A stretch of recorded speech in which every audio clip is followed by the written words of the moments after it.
Hello guys, कैसे हैं आप सब। आई विश आप सब ठीक होंगे। मैं इसी को आगे बढ़ाते हुए आज हमने अपना लेक्चर रखा है पैसेज को सोल्व करने की ट्रिक के बारे में कि कैसे हमें एग्ज़ाम में पैसेज सोल्व करने हैं, कम जल्दी से हमारा आंसर आ जाए और एग्जैक्ट आंसर आ जाए। इस बात को लेके आज हम अपना लेक्चर रखते हैं। इसमें हम दो ट्रिक जानेंगे गाइस। पहली वाली ट्रिक में तो हम ये देखेंगे कि पैसेज को हम पढ़ लेंगे, पहले रीड कर लेंगे और रीड करने के बाद फिर हम अपने 2 बार रीड किया हमने पैसेज को, उसके बाद हम क्वेश्चन पढ़ें और अपना आंसर निकाल लें। तो ये वाली होगी। और दूसरे में हम दूसरी ट्रिक में हम बात करेंगे गाइस, वो हम आगे चल के लेक्चर में देखेंगे कैसे।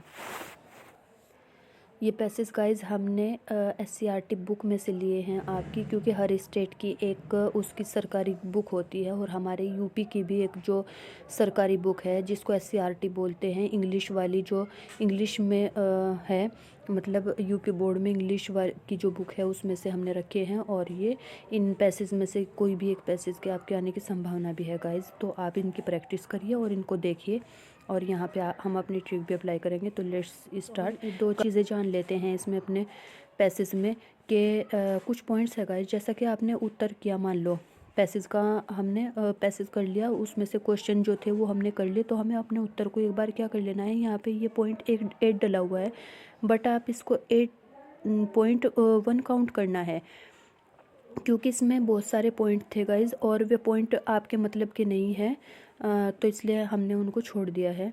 यहाँ पे आपका एक पॉइंट है, इसे देखेंगे कि आपने जैसे पैसेज से उत्तर निकाला है, तो आप उसे उत्तर निकालने के बाद आप उसको अवश्य एक बार रिपीट कर लेना चाहिए, आपको रीड कर लेना चाहिए, ताकि उसमें कोई गलती की संभावना ना रहे। दूसरा पॉइंट है आपका कि जब आप अपने उत्तर को दोहरा रहे हैं तो उसमें एक बार देखिएगा आप कोई स्पेलिंग मिस्टेक नहीं है, और ग्रामर के जो रूल्स हैं, मतलब कि कहाँ पे आपका पंक्चुएशन वाला जो चैप्टर है उसमें भी ध्यान रखना है उसको लेके। इसमें से गाइस जो आपने क्वेश्चन निकाला है वो आपका असंगत नहीं होना चाहिए, रिलीवेंट नहीं होना चाहिए, यानी प्रश्न पैसेज पर ही आधारित होना चाहिए आपका उत्तर। आप उसमें अपने उत्तर में अपनी जनरल नॉलेज का कुछ भी प्रयोग नहीं करेंगे, सिर्फ जितना पैसेज में दिया गया है, चाहे वो पैसेज में ठीक चीज़ें हों और ये चाहे वो गलत भी हों, यानी मतलब आपको पता है कि नहीं ये तथ्यात्मक चीज़ है और ये इसने पैसेज में गलत दी हुई है, और मुझे बिल्कुल पता है कि ये सही, इसका क्या मतलब है, क्या आंसर निकलता है, तब भी आपको वो सही आंसर नहीं देना है, बल्कि जो पैसेज में दिया हुआ है वहीं पे उसमें आंसर देना है आपको। जैसा कि मैं आपको एग्जांपल देके समझा देती हूँ एक बार। ये मान लेते हैं ये आपका ये पैसेज है कि Indira Gandhi was a very courageous lady, she fear nobody, she did what she thought to be in the interest of her country. यानी इंदिरा गांधी एक बहुत करेजियस, साहसी, हिम्मत वाली लेडी थी और वो कभी भी किसी से नहीं डरती थी। शी डिड व्हाट, जो भी वो उसके अपनी कंट्री के बारे में जो विचार थे, जो थॉट्स थे इंदिरा गांधी के, वो पीपल्स जो हैं, आज भी जनता जो है या दूसरे देशों के जो लोग हैं, वो एक इंटरेस्ट के तौर पे मतलब उनके थॉट्स को लेते हैं, समझते हैं, देखते हैं। तो ये हमारा पैसेज हो गया। इसमें से अब फिर क्वेश्चन बना दिया एक कि what do you think about Indira Gandhi, आप इंदिरा गांधी के बारे में क्या सोचते हैं। तो आपको क्या आंसर देना है, आपको वही आंसर देना है जो आपके पैसेज में है। जैसा कि Indira Gandhi was a very courageous lady, she feared non, she did what she thought proper for her country. आपको मैं एग्जाम्पल देती हूँ कि आपको उसमें ये ऐड नहीं करना है। मान लीजिए आपने ये भी लिख दिया, यहाँ से लेके यहाँ तक आपने ये भी अपने आंसर में लिख दिया, और उसके बाद आपने अपने आंसर में फिर ये भी ऐड कर दिया इतना, और ठीक है कि she was the only child of Pandit Nehru who was the first prime minister of India. यानी सिर्फ वह सिर्फ एक चाइल्ड थी, यानी एक बच्ची या एक औलाद थी पंडित नेहरू की, जो इंडिया के पहले प्राइम मिनिस्टर भी रहे। हालांकि ये बात सही है, लेकिन आपको ये ऐड नहीं करनी है, क्योंकि हमारे पैसेज में सिर्फ इतनी ही बात है, तो आपको इतनी ही ऐड करनी है। आई थिंक, मुझे लगता है कि आप समझ गए होंगे, ठीक है, कि कैसे आपको आंसर देना है। तो गाइज यहाँ से अब हम अपनी ट्रिक को स्टार्ट करते हैं। पहले फर्स्ट पैसेज पे हम अपनी फर्स्ट ट्रिक अप्लाई करेंगे, एंड सेकंड पैसेज पे हम अपनी सेकंड ट्रिक को अप्लाई करेंगे। तो फर्स्ट पैसेज देख लेते हैं, पहले रीड करते हैं। सबसे पहले गाइज क्या करना है, हम अपनी ट्रिक को समझेंगे। सबसे पहले हमें पैसेज को 2 बार रीड करना है गाइज, केयरफुल्ली, बिल्कुल अच्छे से समझते हुए, चाहे जिन बच्चों को समझ आ रहा है उनको भी, 2 बार रीड करना है। जिनको नहीं समझ आ रहा है उनको भी 2 बार रीड करना है केयरफुल्ली, ठीक है। रीड करने के बाद जैसा कि हम पहले रीड कर लेते हैं। Once when Pandit Nehru was speaking to some peasant in Uttar Pradesh, he stopped to ask them a question. He said, you often say Bharat Mata की जय, tell me who is Bharat Mata. This land, the peasant replied, the pointed to the ground. That's right, said Nehru, this land is Bharat Mata, the field, the river and the mountain and all the land of India are Bharat Mata, but she is not this alone. She is also the people of India, you and me and all of us together. When I look at you all, I see Bharat Mata right in front of me. अब मुझे ये passage समझ आ गया, मैंने तो एक बार read किया, but आपको गाइस 2 बार रीड करना है। हु इज़ भारत माता, हु आस्क्ड द क्वेश्चन, यानी भारत माता कौन है, क्वेश्चन में पूछा गया है। आपके फर्स्ट क्वेश्चन है, इसमें पूछा गया हु इज़ भारत माता, भारत माता कौन है। हु आस्क दिस क्वेश्चन, ये क्वेश्चन किसने पूछा था, ठीक है। तो किसने पूछा था ये कौन क्वेश्चन, पंडित नेहरू ने पूछा था ना ये क्वेश्चन, और किससे पूछा था, पीजेंट से, ठीक है। अब कब पूछा था, जब वे उत्तर प्रदेश में एक सभा को संबोधित कर रहे थे, पीजेंट सभा को, किसानों की सभा को, तब उन्होंने ये क्वेश्चन पूछा कि आप सब ये कहते हो कि भारत माता कीजिए, अक्सर तुम ये कहते हो, मुझे आज ये बताओ आप कि भारत माता है कौन। ये क्वेश्चन उन्होंने किया था। तो किसानों ने वहाँ पे उत्तर दिया था कि उस भूमि को उन्होंने पॉइंट किया जहाँ पर वे बैठे थे, कि ये ग्राउंड जहाँ पर हम बैठे हैं, ये लैंड जहाँ पर हम बैठे हैं, हमारी सभा हो रही है, यही हमारी भारत माता है। तो फिर नेहरू ने उनको कहा कि ये लैंड भारत माता है, और ये फील्ड, यहाँ की नदियाँ, यहाँ के माउंटेन सब आपके भारत माता है। यहाँ मतलब ये अकेले ही भारत माता नहीं है, यहाँ की लैंड ही, बल्कि इसमें रहने वाले पीपल भी, यानी पीपल ऑफ इंडिया, तुम भी एंड मी, और मैं भी, and all of us together, और हम सभी जो एक साथ हैं, हम सब। When I look at you all, जैसा कि मैं अब आप सबको देख रहा हूँ, आई सी भारत माता right in front of me, तो अब मुझे मेरे सामने मेरी भारत माता दिखाई दे रही है, ठीक है। तो इसमें पैसेज में ये है। तो यहाँ पे जो क्वेश्चन हुआ था, हु इज़ भारत माता कौन है, हु आस्क्ड दिस क्वेश्चन, किसने क्वेश्चन किया था, तो आप इसमें क्वेश्चन में पहली बात तो हु को ही कट कर दोगे, क्योंकि हु आपका क्वेश्चन बनाता है और आपको क्वेश्चन का आंसर करना है। हु को कट करने के बाद आप यहाँ पे लिखोगे आस्क्ड दिस क्वेश्चन, यानी ये क्वेश्चन पूछा गया, बाय लगा करके यहाँ पर उसके सामने पंडित नेहरू लगा दोगे, ठीक है। इतना आसान नहीं होता कि पैसेज को आप सोल्व करोगे कि उठा करके भाई ये कर दिया कि पंडित नेहरू ने ये बात पूछी थी और पूरी ये लाइन लिख देंगे हम तो, और फिर आपका आंसर सही हो जाएगा। नहीं, ऐसा नहीं है, कुछ काटना है, क्वेश्चन में से ही आपको उत्तर बनाना है, वहीं से स्टार्ट करना है, और फिर कुछ उसमें अपने पैसेज में से ऐड करना है। तो इसके लिए आपको सबसे पहले तो इंग्लिश ही आनी चाहिए, फिर पैसेज आपको समझ आना चाहिए, ये तब होगा ना जाके, पहली बात तो ये। लेकिन उन बच्चों के लिए, क्योंकि अब टाइम कम है और जिन बच्चों पे की इंग्लिश अभी वीक है, एंड गाइस सेकंड क्वेश्चन होगा आपका, वाज द रिप्लाई, यानी this land was the reply of the peasant, did they mean India, Uttar Pradesh, और the ground on which they were sitting, यानी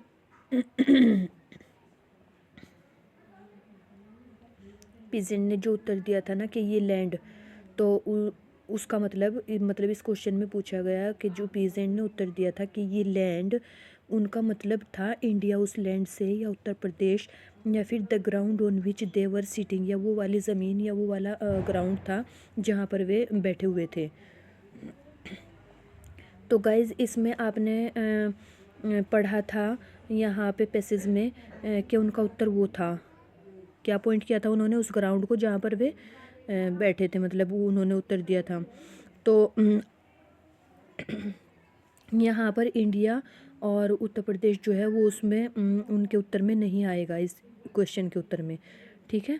तो आप इसका सबसे पहले तो क्वेश्चन जब बनाओ, क्वेश्चन का जब आंसर बनाओगे आप तो गाइस सबसे पहले तो जब आप क्वेश्चन का आंसर बनाओगे तो आपको यही देखना है कि क्वेश्चन में से ही आपको आंसर को स्टार्ट करना है। तो आप यहीं से स्टार्ट करोगे, this land was the reply of the peasant, ठीक है। यहाँ पे करने के बाद डिड दे मीन, मतलब यहाँ पे तो डिड दे से तो क्वेश्चन बन गया है, क्या उनका मतलब ये था, ठीक है। ऐसा करके अगर इसका सेंस निकाले तो आपको ये तो कट कर देना है डिड दे वाला तो, ठीक है। यहाँ पे फिर आप इसमें लिखोगे कि दे मीन, उनका उत्तर था क्या, ये इंडिया और उत्तर प्रदेश को भी आप काट के the ground on which they were sitting. And third question जो है उसमें है कि she is also the people of India, who does she refer to, यानी वह इंडिया के लोग भी, मतलब इस चीज़ से वो किस चीज़ को रेफ़र कर रहे थे। तो आप इसमें टिक करोगे कि she is also the people of India, who does नहीं, क्योंकि इससे क्वेश्चन बन रहा है, इसको काट के शी रेफ़र टू से आप करोगे also the people of India, you and me and all of us together, यहाँ तक फिर ऐड हो जाएगा। इसका ऐसे आंसर ठीक होगा। फिर आपका फोर्थ क्वेश्चन हो जाएगा ये, when did Pandit Nehru stop to ask some peasant in Uttar Pradesh, ठीक है ना। तो ये क्या आंसर बनेगा गाइस इसका आंसर फर्स्ट लाइन बन जाएगी ऊपर से, वंस से लेके और दिस देम अ क्वेश्चन, मतलब यानी कब पंडित नेहरू जब रुके थे वहाँ पे पीजेंट उत्तर प्रदेश में, तो वंस एक बार, यानी जब वो पीजेंट की सभा को संबोधित कर रहे थे, तो जब वो वहाँ पे संबोधित कर रहे थे तब उन्होंने ये क्वेश्चन किया था, ठीक है ना। ये फिफ्थ क्वेश्चन जो है गाइज आपका, give the meaning of the underline word, आपके पैसेज में इन्होंने जो अंडरलाइन किया हुआ है उन वर्ड्स के आपको मीनिंग देने होंगे गाइज, ठीक है। तो इसमें दो वर्ड अंडरलाइन किए हुए हैं, एक तो ऊपर पीजेंट है एंड एक ये नीचे रिप्लाई वाला है, ठीक है। तो पीजेंट मतलब किसान होता है गाइज, और रिप्लाइड मतलब उत्तर दिया। अगर आपको पता होगा, आपकी थोड़ा स्ट्रॉन्ग होगी इंग्लिश, आपकी बूस्ट होगा आपकी वोकेबलरी, तो आप लगा दोगे, ठीक है गाइज। अब लास्ट क्वेश्चन हो जाएगा, suggest a suitable title for the above passage, यानी ऊपर जितना भी ये पैसेज आपको दिया गया है यहाँ से लेके यहाँ तक, आप इसके बारे में अगर कोई टाइटल सजेस्ट करना चाहो, क्या नाम रखोगे, मतलब आप इसका मतलब वही तो नाम रखोगे ना आप, वही तो टाइटल दोगे इसे, जिस के बारे में मतलब बात हो रही है। तो किस चीज़ के बारे में बात हो रही है, भारत माता के बारे में बात हो रही है। भारत माता किस चीज़ को बोला गया, हालांकि भारत माता इन्होंने बोला है बहुत सारी चीज़ों को, यानी इंडिया में रहने वाले जो पीपल्स हैं उनको, इंडिया की लैंड को, यहाँ की रिवर्स को, माउंटेन्स को, जो सारी मिलके इंडिया की जो चीज़ें इंडिया को मिलके ब्यूटीफुल बनाती है, ठीक है, यहाँ के लोगों को खुशी प्रदान करती है, वो सारी चीज़ें मिलके ही भारत माता है। तो आप इसे भारत माता का टाइटल दे दोगे, यहाँ पे कंप्लीट होता है।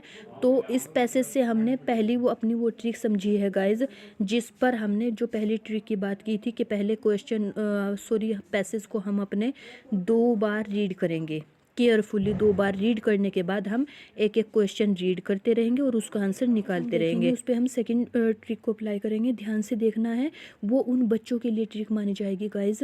ये अगर वे बच्चे जिनके को थोड़ा सा इंग्लिश में वीकनेस है, या जिनके पास टाइम कम बच गया है, तो वो कैसे इजीली एक ही वर्ड्स के ज़रिए अपने पैसेज में से आंसर बिल्कुल आसानी से निकाल ले और उनका क्वेश्चन भी गलत ना हो पाए। तो गाइज उन बच्चों के लिए बहुत मतलब हेल्पफुल होगी वो ट्रिक, आप ध्यान से देखना है गाइज। अब सेकंड ट्रिक की अगर हम बात करें तो गाइज सेकंड ट्रिक ऐसी है, पहले तो हम मतलब क्वेश्चनों को रीड कर लेंगे, हम पैसेज को नहीं छेड़ते, अपने बिल्कुल भी नहीं छेड़ते, चाहे वो कुछ भी है पैसेज में, बट हम सबसे पहले क्वेश्चन को रीड करेंगे, ठीक है। अप्लाई करके देखते हैं गाइज। जैसे हमने क्वेश्चन पढ़ा, what are the advantage of dam, dam के क्या एडवांटेज है, एडवांटेज का मतलब है क्या फ़ायदे हैं। तो हम सबसे पहले एडवांटेज वर्ड को पकड़ लेंगे, ठीक है। एडवांटेज वर्ड को हमने पकड़ा और अपने पूरे जो पैसेज है उसमें से एडवांटेज शब्द को छांटना स्टार्ट कर दिया कि कहीं पे है क्या, कहीं पे है क्या। तो हमने फर्स्ट लाइन रीड की गाइज, यहाँ पे नहीं है, सेकंड यहाँ पे नहीं है, थर्ड यहाँ पे भी नहीं है, फोर्थ लाइन में भी नहीं है गाइज, फिफ्थ में भी नहीं है, लास्ट वाली में भी नहीं है। तो अब हमें देखा गाइज कि हमारी कोई सी भी लाइन में एडवांटेज वर्ड नहीं है। तो अब हमको क्या करना है गाइज, हमको एडवांटेज का मतलब होता है मतलब फ़ायदा, फिर हमने यहाँ देखा कि वेल है, एज वेल, है ना। तो वेल भी अच्छे को बोलते हैं गाइज, और एडवांटेज भी अच्छे को बोलते हैं। अच्छा कहाँ होगा जहाँ फ़ायदा होगा, ठीक है ना। तो हमें एडवांटेज तो एग्जैक्ट वर्ड नहीं मिला, बट हमें इसका सिनोनिम मिल गया गाइज, है ना। तो अब हम हमारा यहाँ पे आंसर निकल गया गाइज, हमें आंसर मिल गया अपना। कैसे कि इसने पूछा है ना क्या एडवांटेज है, मतलब क्या अच्छाई है उसकी, ठीक है ना। तो dam not only save the water of our rivers for irrigation but they do other things as well, यानी उसके और भी बहुत सारे फ़ायदे हैं, ठीक है। सिर्फ यही नहीं कि वो सिंचाई के काम आता है, हमारी रिवर्स वगैरह के काम आता है, बल्कि उसके और भी बहुत सारे फ़ायदे हैं। एज वेल से हमने अपने आंसर को यहाँ से ढूंढ लिया कि यहाँ से हमारा आंसर स्टार्ट हो जाता है। अब यहाँ से आंसर स्टार्ट हुआ गाइज एज वेल से, तो क्या दिखा हमें कि एज वेल से स्टार्ट होने के बाद अब गाइज आपको इसमें देखना क्या है, अब आपको इसमें देखना ये है कि अगर क्वेश्चन कितने नंबर का है। अगर क्वेश्चन आपके पैसेज पर आधारित जो क्वेश्चन है वो आपके एक एक नंबर के हैं, तो आपको एक ही लाइन वाला उसमें ऑप्शन लगा देना है, यानी यहाँ से लेकर के आपको गाइज और कैनाल्स तक लगा देना है, ठीक। एंड गाइज अब सेकंड क्वेश्चन आता है, how do dam make electricity. Dam electricity को कैसे मेक करता है, यानी बनाता है। तो आपको मेक इलेक्ट्रिसिटी वर्ड्स को आपको पकड़ लेना है और इसे पूरे पैरे में डिस्कवर करना है सबसे पहले। तो अब गाइज जब हमने डिस्कवर कर लिया है, हमें मिल गया है यहाँ पर मेक इलेक्ट्रिसिटी वर्ड मिल गया है। तो अब इसको देख लेते हैं एक बार और कि हाउ डैम मतलब कैसे, मेक इलेक्ट्रिसिटी मतलब डैम इलेक्ट्रिसिटी मेक कैसे करता है ये बताना है, प्रोसेस बतानी है आपकी। तो यहाँ से लगा देंगे the water in the dam falls on giant wheel and turn dam, the wheel turn machine which produce electric current, ठीक है। यहाँ से ये पूरा प्रोसेस बता दिया है इसने कि कैसे इलेक्ट्रिक करंट प्रोड्यूस करता है डैम, ठीक है। तो यहाँ से ये हमारा सेकंड क्वेश्चन भी हो गया। अब आपका थर्ड क्वेश्चन आ जाता है, how dam save people from flood. यहाँ पर के फ्लड से पीपल को कैसे सेव करता है, मतलब बचाता है डैम। तो सेव करने की बात आई है ना, तो आप यहाँ पे सेव वर्ड को पकड़ो, डिस्कवर करिए।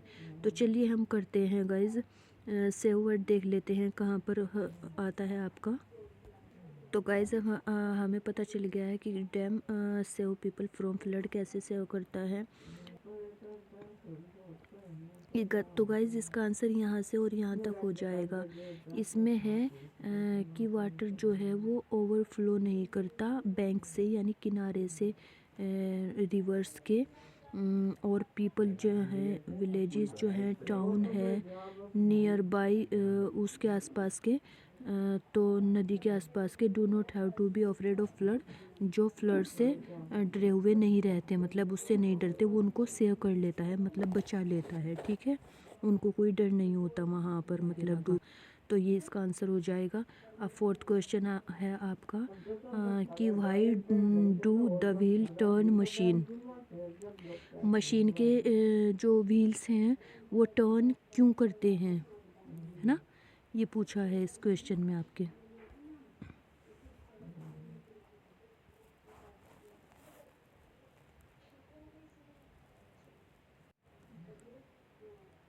फोर्थ क्वेश्चन में why do the wheels turn machine, यानी मशीन जो है वो व्हील्स को टर्न क्यों करती है।